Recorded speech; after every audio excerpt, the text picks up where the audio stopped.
danjire maxamed isxaaq ibraahim ayaa maanta si rasmi ah waraaqadihiisa aqoonsiga safiirnimo ku wareejiyey gudoomiyaha golaha siyaadada qaranka dalka Suudaan Cabdifataax al-Burhaan. laga bilaabo maanta wixii ka dambeeyana noqonaya safiirka dowladda Soomaaliya u fadhin doona dalka Suudaan. danjire maxamed isxaaq ibraahim markii laga gudoomiyay waraaqadihiisa aqoonsiga u mahadceliyay gudoomiyaha golaha siyaadada qaranka dalka Suudaan Cabdifataax al-Burhaan, waxa uu cadeeyay inuu aad ugu faraxsan yahay inuu noqdo safiir buuxa maanta kana shaqeyn doono xiriirka labada dal ee soo jireenka ah. shacabka Soomaaliyeedna abaal badan u hayaan dowladda Suudaan oo dhan walba ka taageertay. dhanka kale danjiraha ayaa ka codsaday in si hagar la'aan ah ay ula shaqeeyaan jaaliyadda Soomaaliyeed ee ku dhaqan dalka Suudaan, isla markaana ay ka shaqeeyaan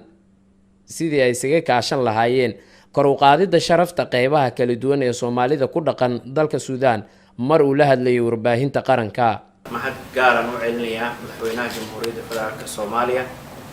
oo runtii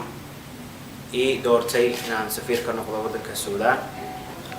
waxaan rabaa inaan halkan jaaliyadda Soomaaliyeed oo ku nool waddanka Suudaan aan walaalahanahay in aan halkan maanta ugu bishaareeyo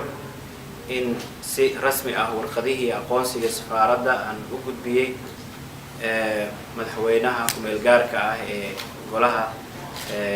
waddanka Suudaan Cabdifataax Burhaan.